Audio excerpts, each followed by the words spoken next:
sampai ayatnya yang ke-10, ayat 1 sampai ayat yang ke-10. Sama kita baca ayat 1, 2, 3. Tuhan berfirman kepada Musa di Gunung Sinai, berbicaralah kepada orang Israel dan katakan kepada mereka, apabila kamu telah masuk ke negeri yang akan kuberikan kepadamu, maka tanah itu harus mendapat perhentian sebagai sabat bagi Tuhan.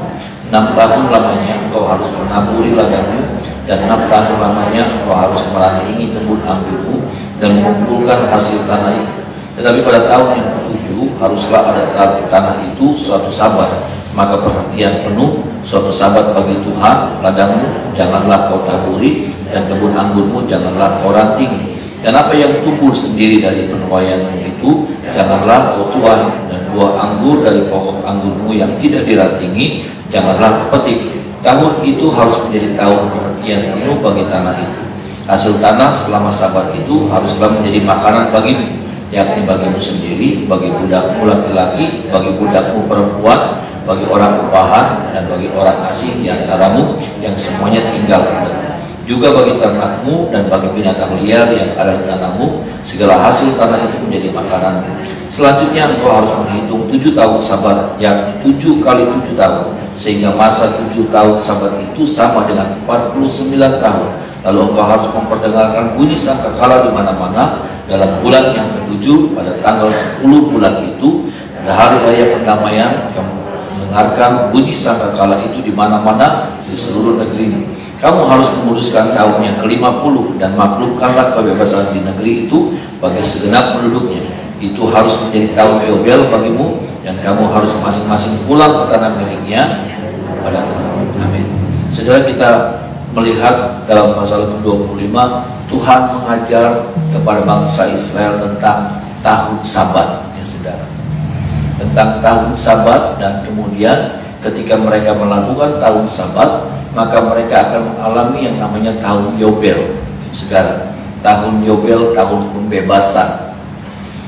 Kita melihat di sini bagaimana Tuhan mengajar bukan hanya kepada bangsa Israel hari Sabat. Ya. Hari Sabat begitu tekunnya orang Israel melakukan tahun Sabat, begitu getolnya mereka, taat sekali mereka dengan hari Sabat. Tetapi ketika mereka diperhadapkan dengan tahun Sabat, nah itu yang menjadi kegagalan mereka. Kemudian kita melihat karena kegagalan mereka melakukan tahun Sabat, maka bangsa Israel dimurkai oleh Tuhan, ya saudara. Mereka dibuang ke tanah Babel, ya saudara, karena mereka melalaikan tahun-tahun Sabat itu. Dalam tahun Sabat itu 2 hal sebetulnya yang menjadi pelajaran buat bangsa Israel. Ada 2 hal yang diajar kepada mereka. Yang pertama adalah ketaatan, saudara. Sama-sama bilang sama saya, ketaatan, saudara. Ketaatan. Bagaimana di tahun yang ke-7, saudaraku, di tahun yang ke-7 mereka tidak boleh menabur tanah mereka. Di tahun yang ke-7 mereka dilarang keras untuk menabur tanah mereka. Mereka dilarang untuk mengolah, menggarap tanah mereka. Tahun yang ke-7 dibiarkan tanah itu tumbuh, berbuah, berbuah. Kalaupun berbuah, itu buat orang-orang asing, yang buat para pekerja-pekerja yang ambil hasil daripada buah-buah di ladang mereka. Tetapi mereka tidak boleh meraup hasil itu. Ya, mereka gagal di sini, ya. Karena di tahun yang ke-7 mereka tetap melakukan. Padahal Tuhan bilang jangan takut, katanya, jangan takut. Ya. Di tengah-tengah keadaan, di tengah-tengah perintah Tuhan, sebetulnya ada janji kelimpahan yang Tuhan sediakan. Ya, saudara. Kenapa, saudara? Karena Tuhan bilang begini, di tahun yang ke-6 aku akan berkati engkau berlipat-lipat kali ganda. Ada amin, saudara. Ya. Korea, saudaraku, Korea itu bangsa yang makmur. Kenapa? Karena saya pernah melihat, saya pernah membaca artikelnya. Karena hasil panen mereka di tahun ini, hasil panen itu seperti bangsa Israel, mereka bisa pakai itu sampai 3 tahun ke depan. Nah, itulah yang disebut dengan bangsa yang makmur itu. Bangsa yang berkelimpahan itu. Hasil panenan daripada tahun yang sekarang itu masih bisa dimakan sampai tahun yang ke-3 ke depan. Dan itulah yang Tuhan sediakan buat bangsa Israel. Ada amin, saudara? Iya. Tuhan bilang begini, Di tahun yang ke-6 aku akan berkati engkau berlimpah-limpah. Benar, tahun yang ke-7 mereka nggak dapat apa-apa. Tapi tahun yang ke-7 itu tahun yang, bahkan tahun yang ke-8, bahkan tahun yang ke-9, 3 tahun saudaraku, itu Tuhan masukkan di tahun yang ke-6. Bahwa janji firman Tuhan itu nggak pernah mencelakakan kita. Amin saudara. Amin. Nggak pernah mencelakakan kita. Ketika Tuhan perintahkan ini, ketika Tuhan perintahkan itu, ketika Tuhan perintahkan begini, Tuhan perintahkan begitu, nggak ada kecelakaan, nggak ada unsur kerugian. Sepertinya dalam unsur daging kita, hitungan matematikanya kita sebagai manusia rugi. Tapi sebetulnya di dalamnya itu ada berkat Tuhan yang Tuhan sediakan. Nah, kayak saya katakan, di dalam perintah Tuhan ini ada unsur ketaatan yang Tuhan lagi ajarkan. Tapi juga yang kedua, saudara, yang saya mau katakan adalah, yang kedua adalah pelajaran tentang konsisten. Sama-sama bilang saya konsisten, saudara. Nah, ini yang gak gampang juga. Bisa begini, saudara, ya. Kan begini, tahun Sabat tuh, saudara. Tahun Sabat tuh adalah 7 kali tahun Sabat, baru tahun Yobel. Jadi tahun Sabat itu 1, 2, 3, 4, 5, 6, 7 tanah ini diliburkan. Nanti Sabat yang kedua 1, 2, 3, 4, 5, 6, 7 Sabat itu diliburkan. Bisa jadi saudara mereka melakukan tahun Sabat misalnya ya saudara. Mereka melakukan tahun Sabat 2 kali mereka lakukan. Tapi bisa jadi tahun yang Sabat yang ketiga mereka garap ya. Tahun yang ketiga mereka garap, tahun yang keempat mereka garap. Atau bisa jadi tiga kali Sabat, 3 kali tahun Sabat mereka kerjakan. Tapi bisa jadi tahun yang keempat, 5, 6 inilah yang disebut dengan konsisten. Kekristenan itu sebetulnya saudaraku bukan cuma bicara tentang ibadah, bicara tentang pelayanan.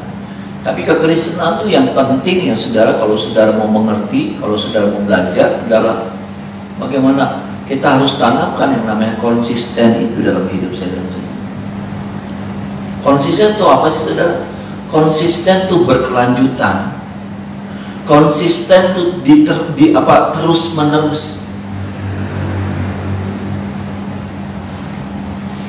Coba baca Hosea 6 ayatnya yang keberapa tersebut.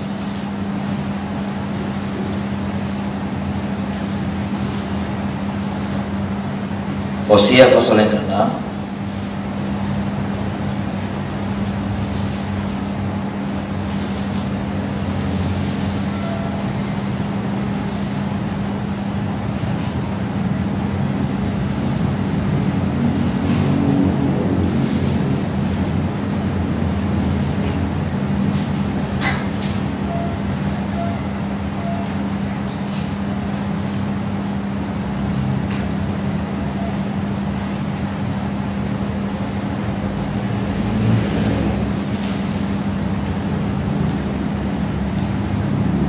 Hosea pasal yang ke-6 ayat yang ke-4 saudara. Sama-sama kita baca ayat ini saudara. Sudah sering kita baca ayat ini saudara. Hosea 6 ayatnya yang ke-4. Hosea 6 ayatnya yang ke-4 dulu saudara. Sama-sama kita baca ayat ini. Oh iya saudara, 1, 2, 3. Apakah yang akan kulakukan kepadamu hai Efraim? Apakah yang akan kulakukan kepadamu hai Yehuda? Kasih setiamu seperti kabut pagi dan seperti embun yang hilang. Tuhan kayak bingung gitu, ya. Tuhan memulai dengan kalimat, apa yang akan kulakukan kepadamu? Apakah yang akan kulakukan kepadamu hai Efraim? Tuhan mau berbuat sesuatu yang terbaik buat Efraim. Tuhan mau buat sesuatu yang istimewa buat Efraim. Tapi yang jadi masalahnya itu, ngerti nggak saudara? Kalimat itu seperti itu. Tuhan kayak lagi bingung gitu. Tuhan pengen melakukan sesuatu, tetapi Efraim menjadi satu umat yang seperti ini. Yang Tuhan bilang, apakah yang akan kulakukan padamu hai Yehuda? Kasih setiamu seperti kabut pagi dan seperti embun yang hilang pagi-pagi benar. Kasih setia, adakah mereka? Apakah mereka tidak memiliki kasih setia? Ada. Adakah mereka memiliki kasih setia sama Tuhan? Ada cinta mereka sama Tuhan, pengorbanan mereka sama Tuhan, ibadah mereka sama Tuhan, ketaatan mereka sama Tuhan. Tapi yang jadi masalahnya, ketaatan, ibadah, saudara, cinta mereka sama Tuhan, Tuhan bilang sama mereka, itu semua seperti kualitasnya itu sudah seperti embun pagi. Dan seperti embun yang hilang pagi-pagi benar. Dilihat ada, dirasa juga bisa. Itu embun kan begitu sebenarnya. Dilihat kelihatan, diseraba, dipegang juga kerasa. Ada bukan tidak. Tapi yang jadi masalahnya, kasih setia mereka tuh gampang menguap.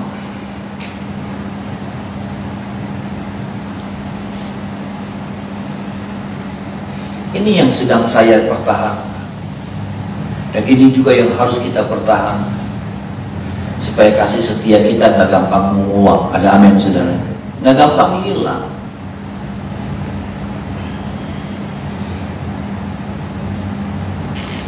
Ketika cuacanya berubah, maka embun ini juga menguap, hilang.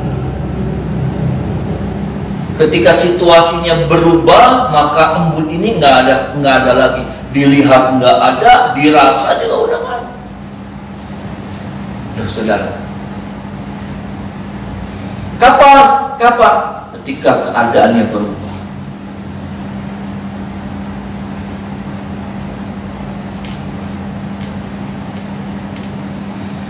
Keadaan berubah, maka orang bilang begini, ya gimana ya, dengan segala macam alasan, sudah. Yang kalau kita debat, sudah. Kalau kita debat, nah, dia punya alasan. Iya kan sudah. Kalau kita debat, sudah. Bahkan ketika ada hamba Tuhan yang bilang nggak boleh gitu, tapi itu begini, tapi itu begini situasinya. Keadaannya itu lagi begini. Kita mesti bijak-bijak. Oh, iya. Iya dong sudah.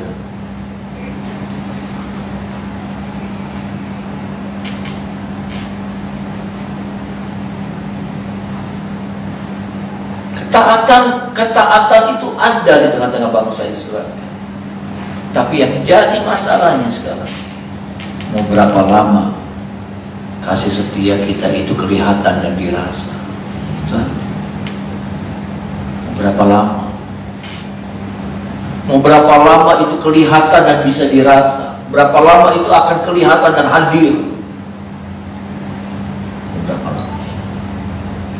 Bahwa perjalanan kita tuh, saudaraku, bahwa kasih setia kita tuh harus sampai selesai, sampai akhir hidup kita. Ada amin saudara? Sampai hembusan nafas yang terakhir. Saya sih pengennya begitu saudara.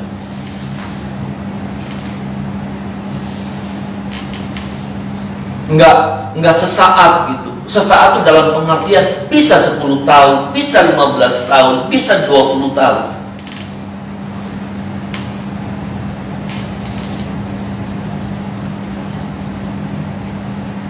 Sampai kapan? Itu yang jadi pertanyaan besar kita hari ini, pagi ini saudara. Buat saudara yang hadir, buat saudara yang menyaksikan lewat streaming, ya saudara. Mau berapa lama kasih setia kita ini mau kelihatan? Mau berapa lama kasih setia kita ini bisa dirasa? Mau berapa lama? Dan seberapa tahan? Karena apa? Karena waktu berjalan. Dan ketika waktu berjalan, saudara harus ngerti, semua perubahan dalam waktu.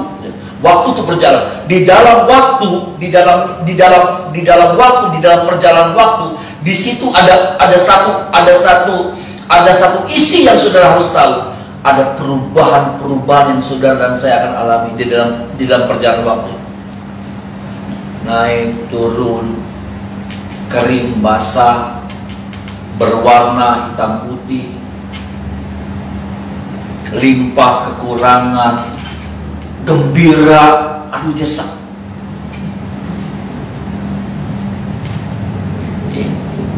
Di dalam perjalanan waktu tuh saudara, ya, itu tuh di dalamnya tuh saudara, dia seperti truk gede gitu, ya, seperti tronton lah gitu.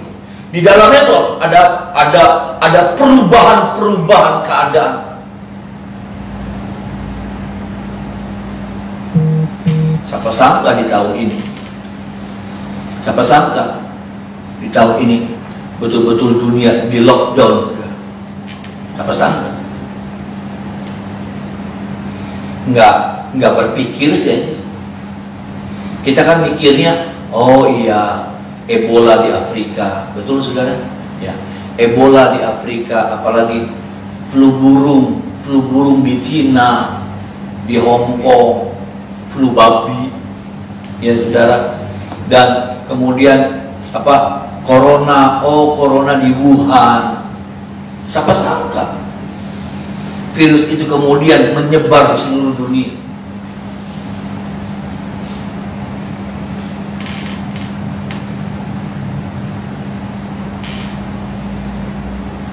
Semua rencana-rencana pending semua.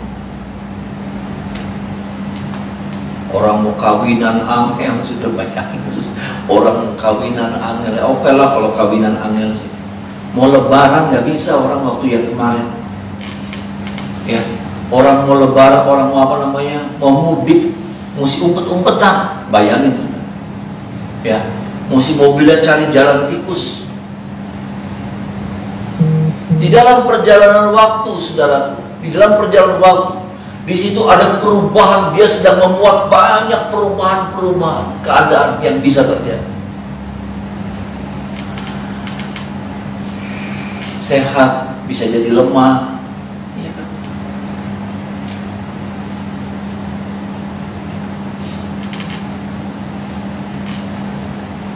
Dan ketika perubahan-perubahan ini terjadi, dia punya potensi. Dia punya kekuatan. Untuk apa? Untuk menghilangkan embun pagi. Makanya apa? Kasih setia kita nggak boleh seperti embun pagi. Ada amin saudara? Amin. Kasih setia kita nggak boleh seperti embun pagi.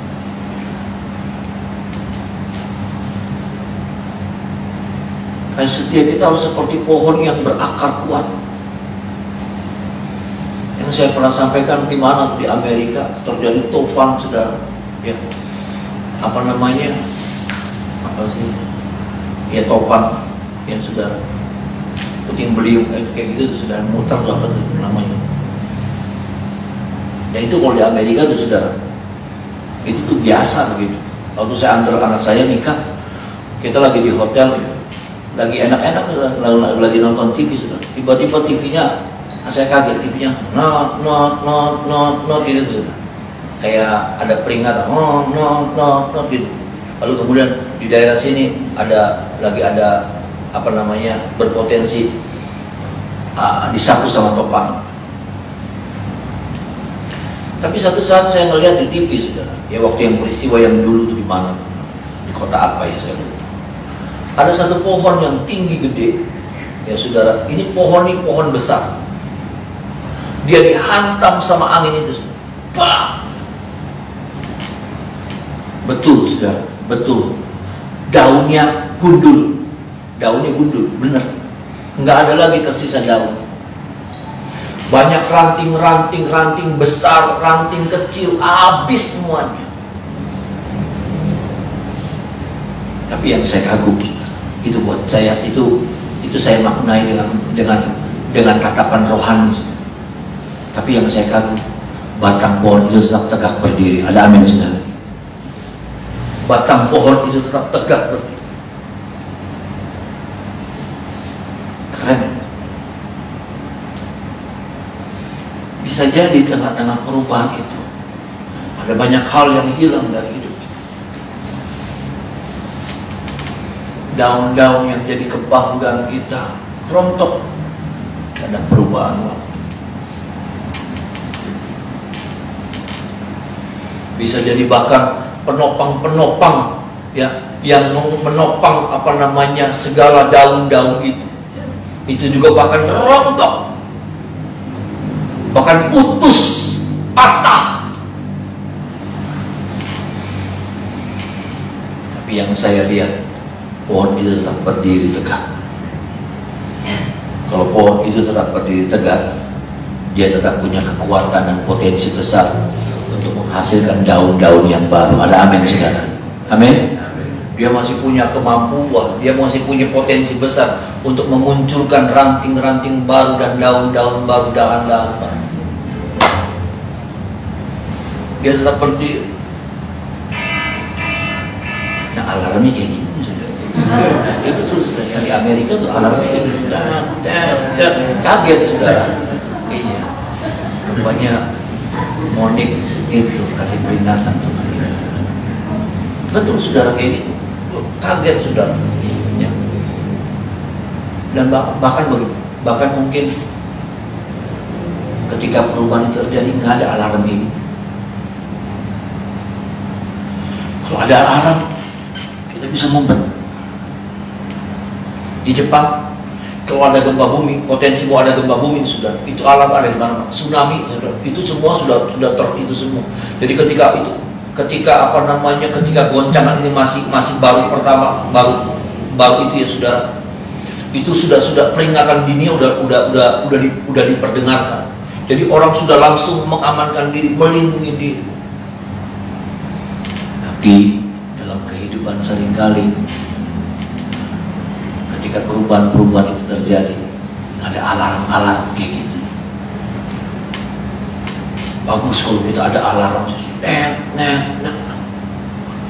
seringkali tiba-tiba ketika lagi enak-enak, bah!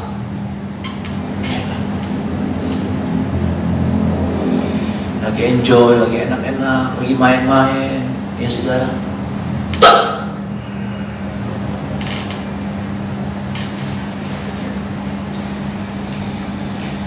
Saya ingat waktu mama saya dipanggil Tuhan, saudara, bulan Desember kayak gini. Bulan Desember, 1 Desember, mama dipanggil Tuhan. Saya lagi habis pelayanan dari Solo, saya lagi istirahat. Ya. Saya udah beliin mama kue toko ulun di Semarang. Ya. Apa sih, kacang itu tuh, saudara. Udah dibeliin. Saya udah kirim duluan nanti, karena badan masih pada capek. Tiba-tiba sore hari, ponakan saya, Haniel, telepon saya, Om Bon, udah tahu belum? Oma sudah nggak ada. Aduh. Kadang-kadang nggak ada tanda-tanda. Angin ribut itu datang menghantam.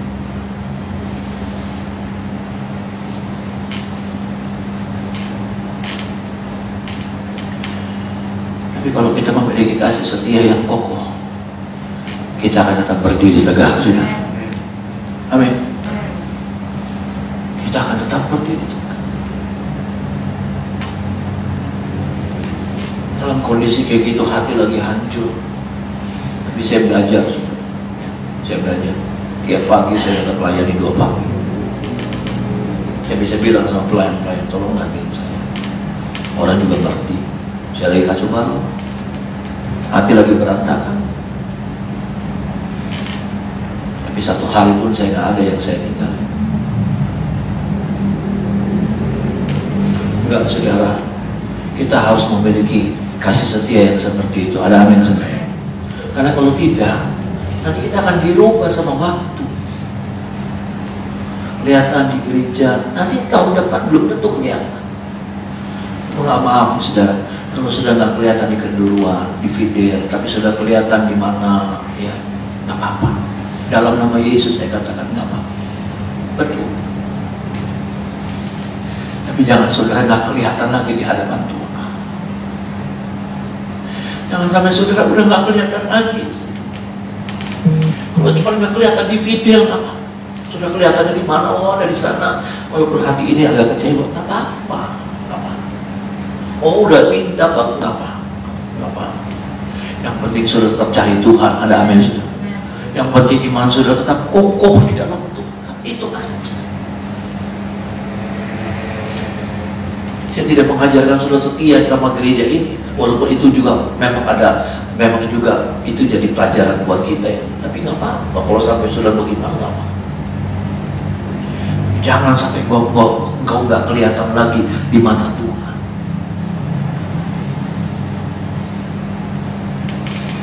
Tolong kita ya saudara. Ini yang harusnya kita miliki. Ya, ini yang harusnya kita miliki. Bahwa kita harus memiliki yang namanya konsisten dalam hidup ini, dalam perjalanan kekristenan kita, dalam memelihara iman kita. Sampai kapan konsisten itu kita jaga? 5 tahun lagi Pak, aduh yang enggak lebih. 10 tahun lagi Pak, yang enggak lebih. Kalau saudara dipanjangin umur sampai 15 tahun, ya selama 15 tahun itu saudara saya harus tetap jaga konsisten saudara sama Tuhan. Ada amin saudara? Kalau sudah cuma 3 tahun, ya sudah 3 tahun ini. Kalau sudah cuma dikasih panjang umur cuma 1 tahun, ya sudah 1 tahun ini sudah selesai. Tapi kalau sudah dikasih panjang umur 20 tahun lagi, ya 20 tahun itu sudah harus tetap setia sama Tuhan.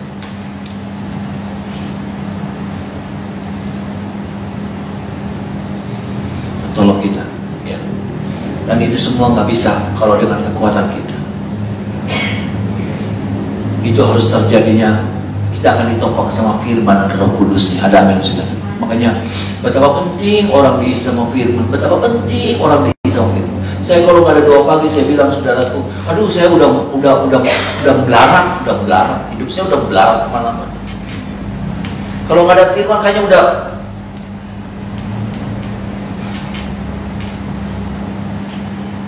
Tolong kita, ya saudara, kita kuat di dalam Tuhan dengan segala perubahan-perubahan yang terjadi. Tapi kita percaya ada Tuhan yang tidak pernah tinggalkan kita. Ada Tuhan yang tolong kita. Ya. Kalau saudara nggak kuat, ya, kalau saudara nggak kuat, datang sama Tuhan dan bilang sama Tuhan, topang saya nggak kuat. Dia pasti topang saya dan saudara dan tolong kita. Mari kita menyembah Tuhan.